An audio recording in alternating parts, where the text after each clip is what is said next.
Chapter 11 The Tower of Babel. Now the whole world had one language and a common speech.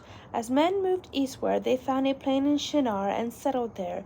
They said to each other, "Come, let's make brick and bake them thoroughly." They used brick instead of stone and tar for mortar. Then they said, "Come, let us build ourselves a city with a tower that reaches to the heavens, so that we may make a name for ourselves and not be scattered over the face of the whole earth." But the Lord came down to see the city and the tower that the men were building. The Lord said, "If as one people speaking the same language they have begun to do this, then nothing they plan to do will be impossible for them. Come, let us go down and confuse their language so they would not understand each other." So the Lord scattered them from there all over the earth, and they stopped building the city. That is why it's called Babel, because there the Lord confused the language of the whole world. From there the Lord scattered them over the face of the whole earth. 2 years after the flood, when Shem was 100 years old, he became the father of Aphalaksid. And after he became the father of Aphalaksid, Shem lived 500 years and had 2 sons and daughters. When Aphalaksid had lived 35 years, he became the father of Saleah.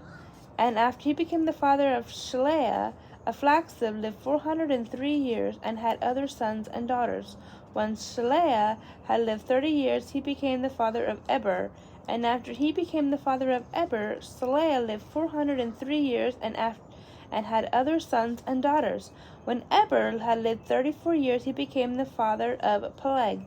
After he became the father of Peleg, Eber lived 430 years and had other sons and daughters. When Peleg had lived 30 years, he became the father of Reuel. After he became the father of Reuel, Peleg lived 209 years and had other sons and daughters. When Reuel had lived 32 years, he became the father of Serug.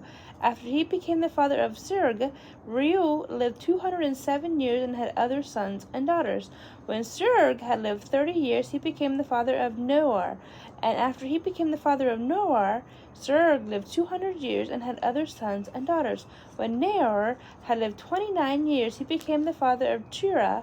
After he became the father of Terah, Nahor lived 119 years and had other sons and daughters. Terah lived 70 years. He became the father of Abram. Nahor became the father of Abram, Nahor, and Haran.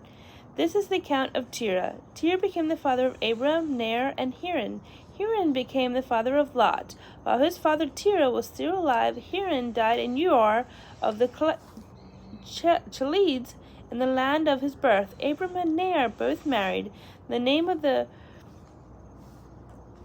Abram's wife was Sarai, and the name of Nahor's wife was Malachi. And she was a daughter of Haran, the father of both Malachi and Ishka. Now Sarah was barren; she had no children. Terah took his son Abram, his grandson Lot, and son of Haran, and his daughter-in-law Sarai, the wife of his son Abram, and together they set out from Ur of Chaldeans to go to Canaan. But when they came to Haran, they settled there. Terah lived 205 years, and he died in Haran.